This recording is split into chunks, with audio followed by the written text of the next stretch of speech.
हुआ कि नहीं? जी बस लाई, बस बन रहा है 5 मिनट। अरे तुम्हारे तब के 5 मिनट नहीं हुए? जी जी बस बन गया, ये लीजिए।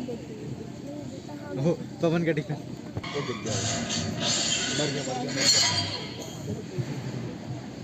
शीशा थोड़ा लेट उठा। दूसरा दृश्य जहां शारदा के पति राजीव का एक्सीडेंट हो गया है और शारदा बहुत दुख में है।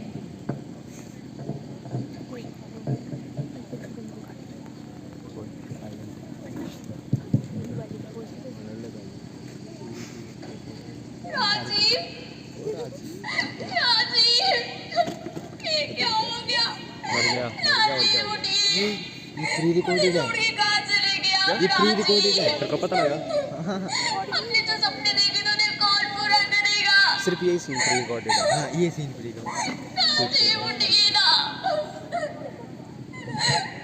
कहाँ लेके जा रहे राजीव? राजीव को छोड़ो। जो कल तारीख हिल गई थी। अब शारदा अपने बेटे की परवरिश करने के लिए दूसरों के घर पर काम करने के लिए विवश है। दुनिया में हमारे है तो जीना ही पड़ेगा, जीवन है अगर जहर तो पीना ही पड़ेगा। हे भगवान, सुबह से कभी कपड़े धोए जा रही तो कभी बर्तन। इनके जाने के बाद तो 2 वक्त की रोटी तक नसीब नहीं हुई। पर नहीं, मैं अपने बच्चे को पढ़ा लिखा के एक अच्छा आदमी जरूर बनाऊंगी, उसे एक अच्छे ओहदे पे जरूर लाऊंगी। हमने जो सपने देखे थे। 30 साल बीत चुके हैं। शारदा थोड़ी बूढ़ी हो चुकी है। सूरज 30 साल का हो चुका है और इंजीनियरिंग करके एक अच्छे ओहदे पर है। उसकी शादी रश्मि नाम की एक लड़की से हो गई है। उनका एक बेटा आदर्श भी है। अब रश्मि और उसकी सास शारदा का दृश्य। देसी ब्लॉग यहाँ का। एक गिलास पानी पिला दो। मम्मी जब आप खुद उठ के पानी पी लो। बहू मेरे घुटने जवाब दे गए हैं, गिलास पानी पिला दो। ओहो, ये मम्मी जी कितना परेशान करती है। ठीक है बेटा, तुम आदर्श को देखो, मैं खुद ही पी लेती हूँ। रश्मि, एक गिलास पानी लाना प्लीज। अच्छा सूरज लाई। ये लो सूरज पानी। आज का दिन कैसा गया? यार आज तो बहुत ज़्यादा काम किया मैंने, मैं बिल्कुल थक चुका हूँ बस। अच्छा सूरज, मुझे आपसे कुछ बात करनी थी। हाँ बैठो बैठो बोलो। सूरज को मैं आपकी माँ के साथ अब और नहीं रह सकती। क्यों, क्या हो गया? सूरज वो मुझसे पूरे दिन काम करवाती रहती है। मैं तो थक जाती हूँ काम कर करके। देखो तुम्हें पता है ना, माँ बूढ़ी हो चुकी है, उनके घुटनों में दर्द रहता है।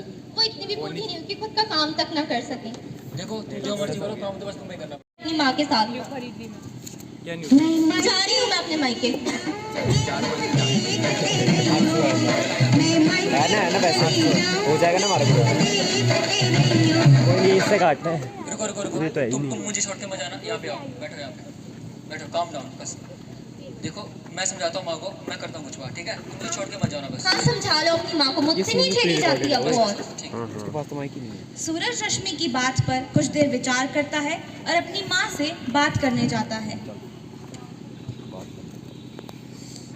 तुम तुम्हारे प्यार दबाया देसी ब्लॉगर। बस बस मैं तो ठीक हूँ। तुम्हें क्या हुआ? आज इतनी सेवा, कोई बात है बोलो। वो माँ बात ऐसी है ना कि मैं अपना घर रेनोवेट करवाने के बारे में सोच रहा था। भाई मत करो, माइक ने टेबल पे रखे हैं। क्या होता है ये? माँ रेनोवेशन का सीधा मतलब है कि अपने टूटे फूटे तो जल्दी से निकलना पड़ेगा बस। ठीक है बेटा, तुम इतना बोल ही रहे हो तो। हाँ ठीक है माँ।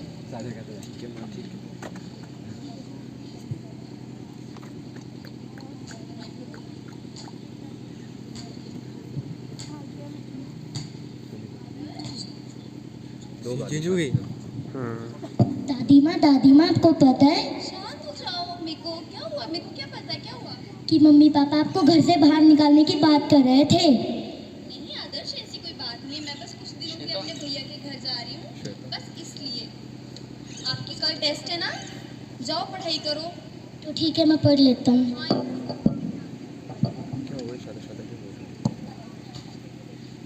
माइक के पास आए। वृद्धाश्रम का दृश्य जहां शारदा अपने वृद्धाश्रम में आने से बहुत हैरान है और सूरज से कुछ प्रश्न करती है। सूरज, ये वृद्धाश्रम, हम यहाँ किसी से मिलने आए हैं क्या? नहीं नहीं माँ जी, ये वृद्धाश्रम ही है, अब आप यहाँ पे रहोगे बस। मैं यहाँ? वो बात ऐसी है ना कि मामा मामी ने आपको रखने से ही मना कर दिया। अब मेरे पास कोई और उपाय बचा नहीं, बस वृद्धाश्रम ही था। पर बेटा मैं यहाँ कैसे रहूंगी? देखो माँ, आप यहाँ पे रह लोगे। देखो कितने सारे आपकी उम्र के लोग हैं यहाँ पे, आप इनसे दोस्ती करना और रह लेना कुछ दिन। पर बेटा पर कुछ नहीं माँ, अब आपको यहीं पे रहना पड़ेगा, बस कुछ दिन की तो बात है। ठीक है बेटा, तुम इतना कह ही रहे हो और कुछ ही दिनों की तो बात है। हाँ माँ, मैं आपको रोज कॉल करता रहूँगा और कुछ दिन मैं आपको ले जाऊँगा, ठीक है? ठीक है बेटा, अपना ध्यान रखना। ठीक है माँ। ये लो एक और मेहमान। आजकल के बच्चों को तो पता नहीं क्या हो गया है। हाँ बहन जी, पता नहीं आजकल की पीढ़ी को क्या ही हो गया है। चलिए इनका स्वागत करते हैं। हाँ हाँ, स्वागत तो करना ही पड़ेगा। आइए बहन जी, बैठिए। शुक्रिया। वैसे मेरा नाम सरिता है। और मैं शांता। नमस्ते सरिता जी और शांता जी, मेरा नाम शारदा है। ओह शारदा जी, तो आपका यहाँ आना कैसे हो गया? वो बात कुछ ऐसी है ना कि मेरा बेटा अपना घर ठीक करवा रहा है, तो मैं बस यहाँ कुछ ही दिनों के लिए आई हूँ। यहाँ पर पहले सब कुछ ही दिनों के लिए आते हैं, फिर कैसे साल बीत जाते हैं पता ही नहीं चलता। मैं खुद यहाँ पर कुछ ही दिनों के लिए आई थी। आज मुझे यहाँ आए हुए 10 साल हो गए हैं, लेकिन कुछ दिन वो तो खत्म ही नहीं होते। देखिए बहन जी, मेरा बेटा मुझे यहाँ से ले जाएगा, वो वैसा नहीं है। देखिए आपका बेटा तो वैसा नहीं होगा, लेकिन आज तक जितने भी लोगों ने यहाँ पर अपने माता पिता को छोड़े हैं, कोई वापस लेके तो गया नहीं। पर मेरा बेटा वैसा नहीं है, वो मुझे यहाँ से ले जाएगा। मुझे याद आया, मुझे अपने बेटे को फोन करना है। हाँ हाँ, वो तो वक्त ही बताएगा आपका बेटा कैसा है।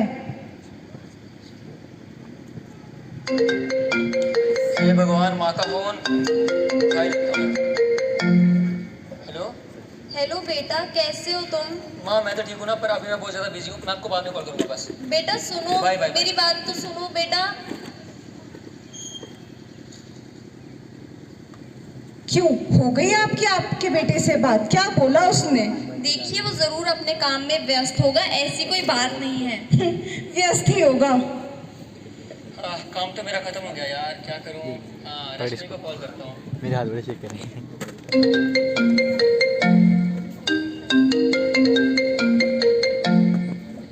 हेलो, हाँ रश्मि, क्या कर रही हो?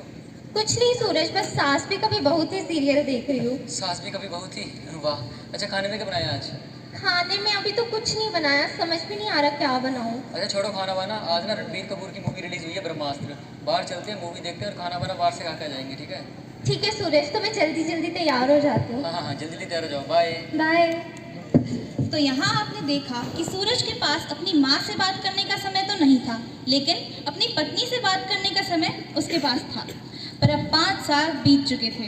सूरज को उसकी पत्नी का व्यवहार अब कुछ ठीक नहीं लग रहा था। उसकी ज़रूरतें दिन प्रतिदिन बढ़ती जा रही थी। वह उसे बात बात पर ताने सुनाने लगी थी। और एक दिन, सूरज क्या कर रहे हो? देखो अभी मैं थोड़ा सा बिजी हूँ, बाद में बात करता हूँ। सूरज ये ज्वेलरी देखो कैसी है। हाँ हाँ, अच्छी अच्छी। मुझ पर कैसी लगेगी? तुम्हारे ऊपर तो हर चीज़ अच्छी लगती है। सूरज मुझे ज्वेलरी चाहिए। देखो इस महीने ना मेरा काम बहुत तंग चल रहा है और पैसों की बहुत ज़्यादा कमी है, अगले महीने प्लीज़। सूरज मुझे कुछ नहीं पता, मुझे बस ये ज्वेलरी चाहिए तो बस चाहिए। देखो तुम माँ की कोई पुरानी ज्वेलरी पहन लो ना। सूरज मैं पुरानी ज्वेलरी पहन के कैसी लगूंगी, मुझे नए डिजाइन की चाहिए। अच्छा अच्छा ठीक है, बताओ कितने की है? सबसे सस्ते की है, टैक्स वैक्स काट के सिर्फ 80,000 की। अच्छा अच्छा, 80,000 की। 80,000 की इतनी महंगी ज्वेलरी, इसमें घर जाएगा तेरा यार। सूरज मुझे कुछ नहीं पता, तुम कहीं पहले तेरा मेरा, चाहिए। हाँ तेरा इतनी मेरा। महंगी ज्वेलरी कहाँ से अफोर्ड करेंगे हम? यहाँ एक ओर रश्मि और सूरज लड़ रहे हैं और दूसरी ओर वृद्धाश्रम में शारदा सूरज के इंतजार में दिन प्रतिदिन बीमार पड़ती जा रही है। सूरज, हुए 5 साल हो गए हैं। हाँ, जब इन्हें पता चलेगा कि उनका बेटा उन्हें लेने कभी नहीं आएगा, तब उनकी हालत पता नहीं क्या होगी। पता नहीं उन पर क्या बीतेगी। चलिए इनसे मिल लेते हैं। हाँ चलो। अरे शारदा जी, शारदा जी, हे भगवान इन्हें क्या हो गया? हे भगवान, अब मैं क्या करूं? अब मैं क्या आप करूं? एक काम कीजिए, इनके बेटे को फोन कीजिए। हाँ, इनका फोन। ये लीजिए इनका फोन। हाँ ये रहा। सूरज सूरज सूरज, हाँ ये रहा। रुको रुको अब किसका फोन आ गया? रुको, 2 मिनट, माँ का फोन है। हेलो। हेलो हेलो, तुम सूरज बात कर रहे हो ना? हाँ मैं तो सूरज बोल रहा हूँ, पर माँ के फ़ोन से आप कौन बोल रहे हो? अरे वो सब छोड़ो, तुम जल्दी से वृद्धाश्रम आ जाओ। क्यों, क्या हुआ?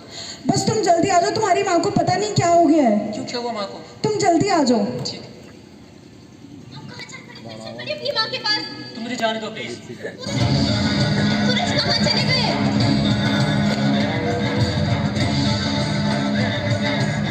आयुष कबीर सिंह का बड़ा वाह वाह वाह ये पीछे वो खड़े हैं। माँ माँ क्या हुआ आपको? माँ माँ क्या हुआ इन्हें? अरे होना क्या था, तुम्हारी याद में ये इस दुनिया से चली गई। ना जाने कितनी ही बार इन्होंने तुम्हें फ़ोन किए, लेकिन तुमने तो इनका फ़ोन एक भी बार नहीं उठाया। माँ माँ मुझे छोड़ के नहीं जा सकती। माँ उठो, माँ उठो। हे भगवान क्या कर दिया तूने ये? मेरी माँ को मुझसे छीन लिया। उठो माँ, तुम मुझे छोड़ के नहीं जा सकती। ये क्या कर दिया मैंने? अपनी माँ को घर से बाहर निकाल दिया, वो भी अपनी पत्नी की बात मानकर। जिस्मानी पिताजी के जाने के बाद मुझे बाप को कितना बड़ा किया। अरे दूसरों के घर बर्तन मांजी ताकि वो मुझे पढ़ा सके। अरे जिसने खुद के लिए नई साड़ी नहीं ली लेकिन वो लेने खिलौने दिला के दिए, उसी माँ को मैंने अपनी बीवी की बात मान के घर से बाहर निकाल दिया। ये क्या कर दिया मैंने भगवान? धिक्कार है मुझ जैसे बेटे पर, धिक्कार है। सूरज सूरज क्या हुआ पापा? सूरज होना क्या था? हमारी याद माँ इस दुनिया से चल बसी। सूरज मुझे माफ कर दो सूरज, मुझसे बहुत बड़ी गलती हो गई। कैसे माफ कर दूं तुम्हें मैं? सूरज आज मुझे एहसास हो मैं कितनी गलत थी। कल को हमारा आदर्श भी बड़ा होगा, वो अगर हमारे साथ ऐसा नहीं। तुम्हें अभी सबका एहसास हुआ जो माँ इस दुनिया में नहीं रही। सूरज मुझे माफ कर दो, मुझसे बहुत बड़ी गलती हो गई। अरे तुम इससे क्यों माफ़ी मांग रही हो? गलती तो इसकी भी बराबर की ही थी ना।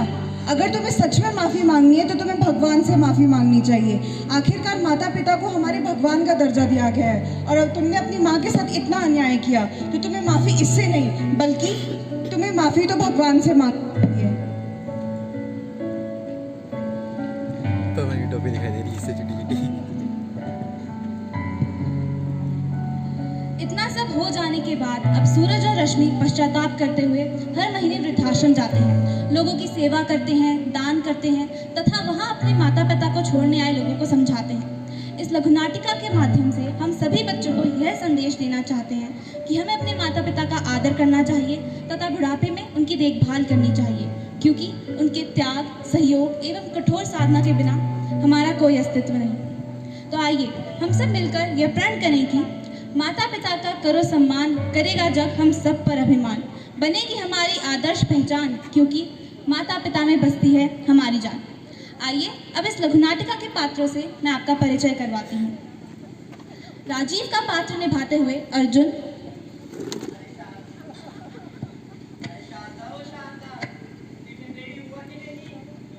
शारदा का पात्र निभाते हुए श्वेता, मैं अपने बच्चे को पढ़ा लिखा के एक अच्छा आदमी जरूर बनाऊंगी। रश्मि का पात्र निभाते हुए आभ्या, सूरज मुझे 80,000 की ज्वेलरी चाहिए तो बस चाहिए। सूरज का पात्र निभाते हुए अर्पित, 80,000 की ज्वेलरी, इसमें खर्च जाएगा तेरा। आदर्श का पात्र निभाते हुए अभिजोत, माइक लगाया है इन्होंने। दादी माँ आपको पता है मम्मी पापा आपको घर से बाहर निकालने की बात कर रहे थे। सरिता का पात्र निभाते हुए रूहानी, नमस्कार सबको, मेरा नाम सरिता है। सहयोगी कलाकार शगुन, अक्षित, तन्मय, पीयूष, अंत में निर्देशक कृष्णा एवं पीयूष, और मैं समृद्धि उच्चारक के रूप में। धन्यवाद।